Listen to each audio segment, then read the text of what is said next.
Hi everybody, I'm Zilla Blitz and welcome. Today we're going to do an overview of the board war game The Last Gamble, designed by Danny Parker and published by Compass Games. This game is probably best categorized as a historical-driven simulation to great depth of the Battle of the Bulge. Let's jump in and take a look. So we've got the components laid out on the table. We'll take a look at the counters, the map, the rule books, the player aids in a little bit, but let's do a quick overview in general of the game. This is a two-player solitaire-friendly simulation of the Battle of the Bulge, which of course is the large German offensive at the end of 1944 in World War II in the Ardennes region. Now, there are 5 scenarios in this game. The longer campaign scenarios take anywhere from 18 to 36 hours. There are also 24 variants that you can add into these scenarios. There are some shorter scenarios as well. Even those, however, take about 3 to 8 hours to play. So again, this is a complex simulation level game of the Battle of the Bulge. Units, battalion level, regiment level, and brigade level is the majority of them. There are a few companies mixed in, but by and large, that's the level that the game is at. And there are 2 turns per day. So there's an 8-hour day turn and an 8-hour day turn, and then a 16-hour night turn comprising the full 24-hour span of the day. And as we start out, I think it's important to say that this, to me, from looking through all of the components and the rules, this is very much a history-driven simulation of the Battle of the Bulge. This is a game for someone who really wants to study the battle in detail, who wants to be a student of the battle, because everything that you read about sets the historical context as to why this rule is in the game. And there is quite a bit of detail here. It's also important to note the designer, Danny Parker, has written a 460-page book that's available on Amazon called The Battle of the Bulge that would make for a great combination with this game. So this designer has studied this battle for a long time. This feels like a magnum opus of his design, bringing all of his historical knowledge of the battle into a game to allow people to simulate the battle to great detail. To give an idea of the kinds of mechanics that are in the game, let's go through a few very quickly. We've got weather. Fuel was a big factor in the battle, and fuel capture is modeled. Combined arms and combat coordination, so combining your armor with your infantry and various other artillery components to lead to combined arms battles. Morale is modeled.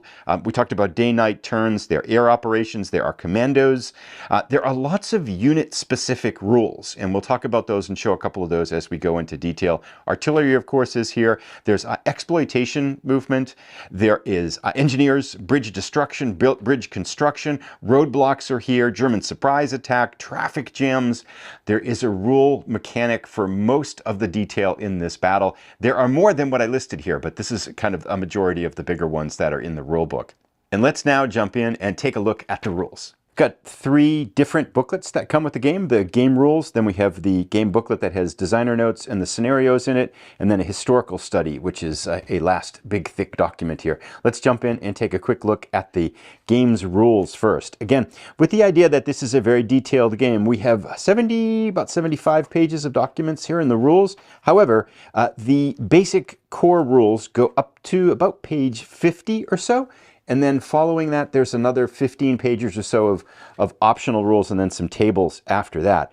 Layout here is kind of text heavy. There is limited graphics here. I do want to show, however, that there are a big pile of player aids. We'll take a look at those. And on 2 of the player aids, we have complex combat examples that have better graphics and illustrate some of the mechanics in the game. And then we have our movement examples here, and then air operations examples here. So there are some good examples of play. They're just not in the rule book here. I will say, the text here and the writing in the rulebook for the sections that I've read so far, very clear, very thorough, very precise. It gives me confidence that, although there is a lot here, that you can use the rulebook reliably to execute gameplay. I feel like, with a game that has as much going on as this one does, that's a very, very important characteristic of the rule set. So the rules quality seems very good. I will also say another characteristics of the rules is that they often provide, even before they explain the rule, they'll give a little bit of historical context as to what this rule is trying to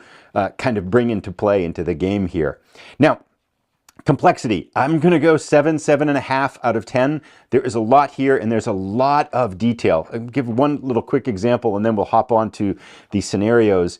If we look at movement, here are the different Here is the section on movement, and these are the different movement types. So we've got normal movement, we've got road movement, nothing special so far here. Strategic movement, we would expect that in here. Then we come up to march movement. Then we have forced march, which is another one. And then there is minimal movement and then a combined movement, and there is a movement combination table for that.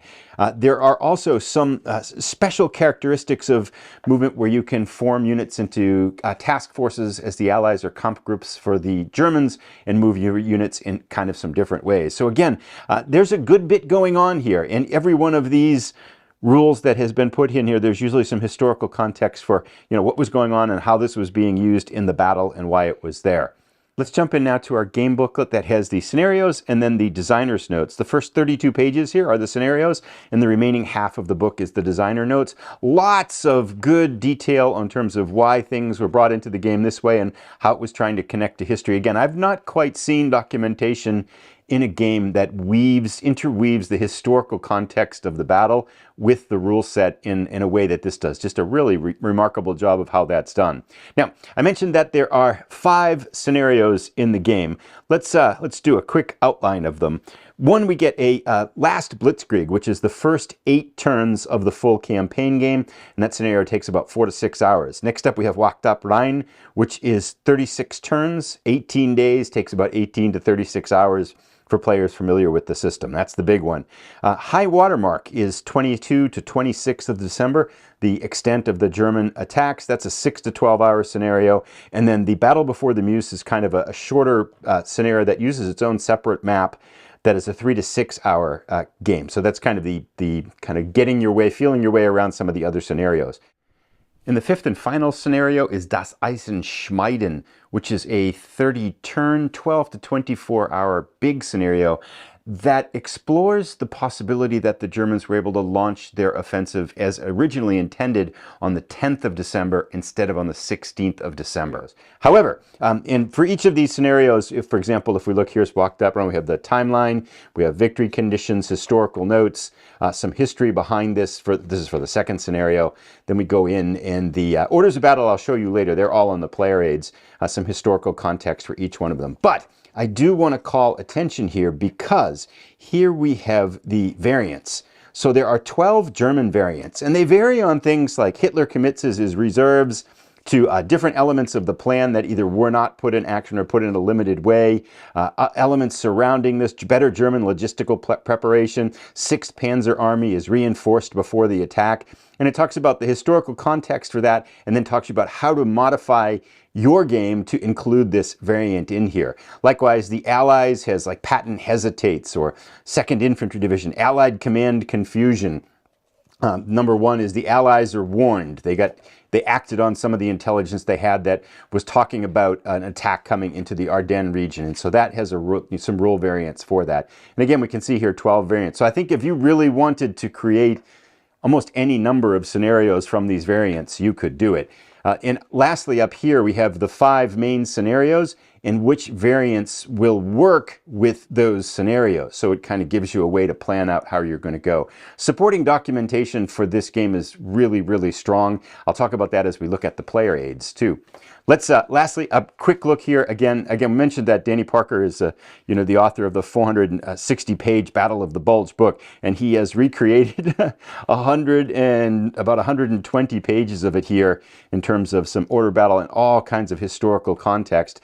This in particular, I think, different than just a book in it, talks really about the historical context and how this game was woven into the game. It's really kind of a remarkable amount of just documentation on the battle that's in here. Lots of order. Here's the order of battle information here as we get into this part here. German order of battle and the Battle of the Bulge. So a good chunk of this is that order of battle information. Yeah, just a ton of historical context for the game. Counter time, 6 counter sheets. We'll take a look at them.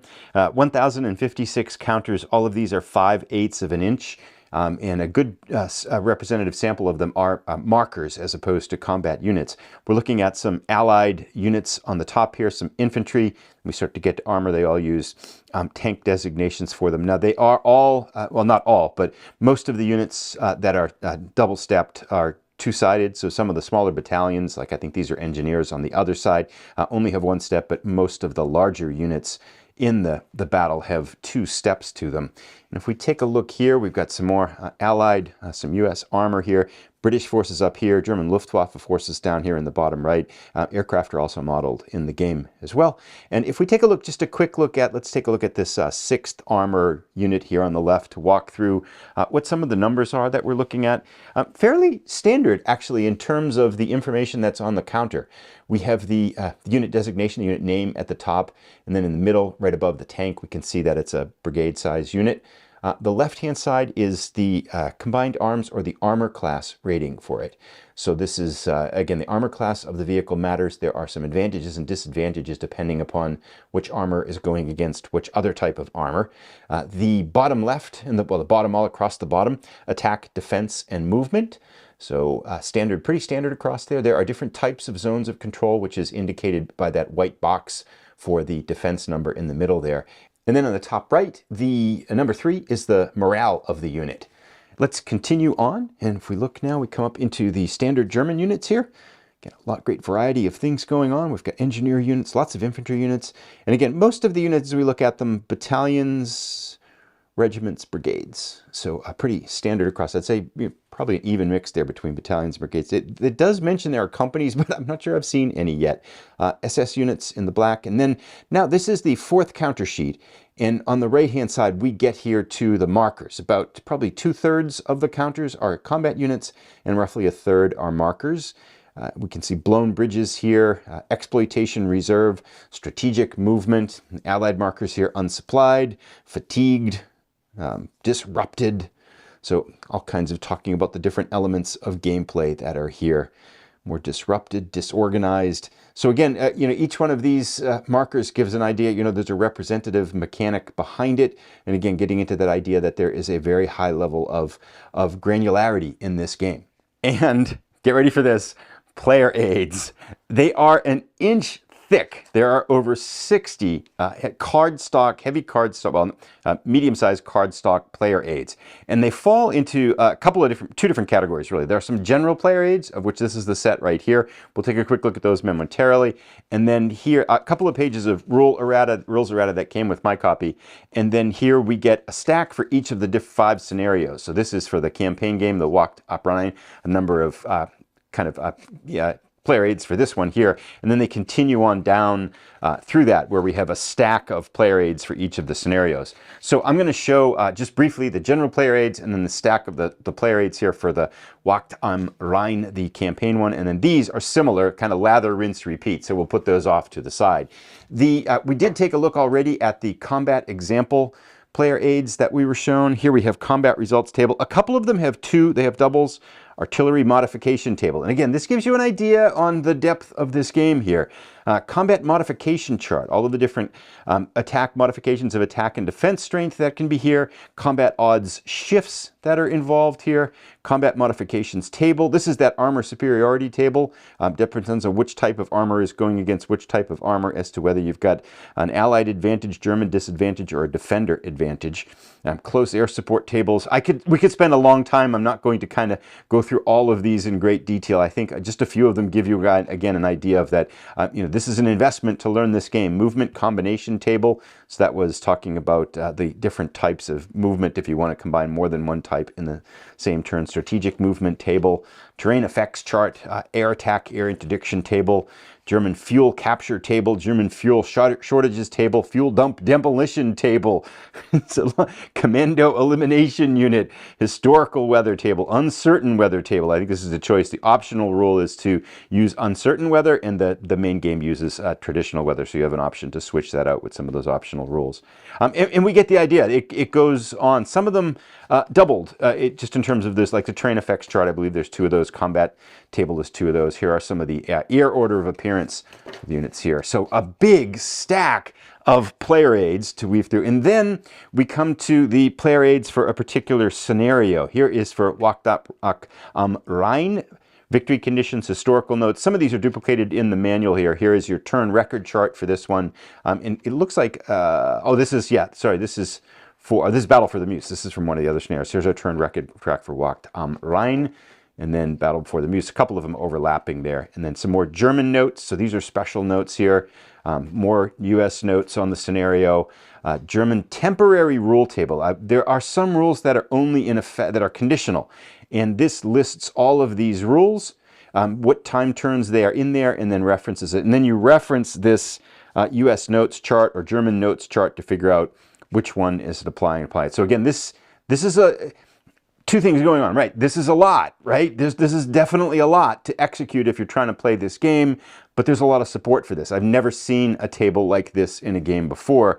So this support gives me confidence that, you know, if you invest the time to learn the game, these types of player aids are going to certainly help you be able to execute the game more effectively. Then we have, and this I think is also consideration for the footprint of the game as we take a look at the maps. We have a number of order of battle cards, 3 for the Germans here for this. So you're going to need to be able to spread these out, put the units on them. So grateful to have these for ordering a game of this magnitude. And again, the support and the player aid support for this game is just spectacular. So much stuff to help you. You know, all of the starting hexes, this is the turn of arrival here and where they're going to come in and things. So lots of support. And all of these, of course, single-sided because you're going to have units on top of them. And then here is the Allied order of battle. Again, I think there's 4 of these. So you're going to need, you know, a separate space to spread these out in addition to the map footprint, which for a game of this size is actually fairly modest. And then here's some more, here's Allied temporary rule tables for one of the other scenarios. So you get the idea. Lots of player aids. Last but not least, our maps. I do want to mention there's also 2 dice, that 6-sided dice that come with the game. What we're looking at, there are 3 maps in the game. There is a smaller map, this one here, that's used exclusively for the Battle Before the Muse scenario. These are single-sided. It's a kind of a thicker cardstock, so they're not paper maps, they're kind of a thicker cardstock to consist of these maps. This one is 21 by 25 inches. This is used exclusively, again, for the Battle Before the Muse scenario. I actually really like the artwork on these, really crisp and clear, a lot of detail as we look at some of the smaller areas on the map here. You know, lots of little tiny villages. I think the amount of research that went into these maps is remarkable too. So really, yeah, beautiful maps here as we kind of take a look at these. This one, again, 21 by 25 inches for this Battle Before the Muse scenario, which is the shortest and smallest of the scenarios in the game. Here you can see the Muse River that goes through this scenario here. But let's now take a look at our bigger map. And this is our larger map made up of 2 22-inch by 34-inch section sheets. However, the overlap is a couple of inches. So the entire footprint here, 34 inches on the vertical and then 41 inches on the horizontal. Keeping in mind again that the actual footprint of the game that you're going to need some papers, some places for those orders of battle to be able to store all the units on as well. But I love the detail on this. I love the color palette. It just kind of brings out both of the kind of the forested terrain here and then the snowy landscape that's going to be apparent during the Battle of the Bulge. So really nice job with these maps. As we kind of take a look at some close-up pictures of the map, I do want to mention a couple of other things. Each hex is 7/8 of an inch, and this is probably a good time to talk about 2 things, stacking and then solitaire. So stacking in the game uses it's 2 regiment or brigade equivalents to a hex, and battalions count as 1/3 of a brigade or a regiment, which makes sense. And then if you have a company, that's also 1/3 of a battalion. So you've got a little bit of math there with the stacking. However, again, there are very few company units in the game. So I think most of the time you're going to be using battalions, in which case you'd have a maximum of, if you had 6 battalions in a hex, that's going to be the maximum to get to that 2 brigade limit or 2 regiment or brigade units. So despite the majority of the counters, a lot of those are markers, I think it's actually going to be a relatively modest depth footprint in terms of weaving through. You're not going to have stacks of, massive stacks of units plowing your way through the Ardennes forest here. So I think from that perspective, it's going to be pretty easy to manage. In terms of solitaire, I'd give this a 6.5 out of 10. I really haven't seen any rules that would say this isn't going to be solitaire friendly, and I think why I would put it up, you'd be playing both sides. There obviously isn't a bot or anything, but I think why I would move this up into that range is I think this is actually the defining Battle of the Bulge game if you're looking for a Battle of the Bulge game as a historical simulation of the battle. We looked at a lot of Battle of the Bulge games during the Bulge Off last December, about a year ago. This is very unique in terms of just how deeply history and detail is woven into the game. Now that comes at a cost, which is a learning cost and execution cost. I think it's going to take an investment to play this game accurately and to weave in all of the different rules and sub-rules and kind of edge cases that are going to be apparent as you play through this. But I think if you do make that investment of the game and really want to study the Battle of the Bulge at a level that I've not seen another game really provide the opportunity of, I think you'll really be able to take a lot out of this. And combine it in with the variants and the scenarios, there is just a ton of replayability here if you really want to dig in depth to the Battle of the Bulge. And there you have it, The Last Gamble, designed by Danny Parker and published by Compass Games, a very deep historical simulation of the Battle of the Bulge. If you've enjoyed this video, you might also enjoy our Bulge Off series, where we had fan voting on which were their favorite Battle of the Bulge games. The Last Gamble was not in this one because it wasn't out at that point in time. Here's a link to that video. Thanks for watching, everybody. Have a great day.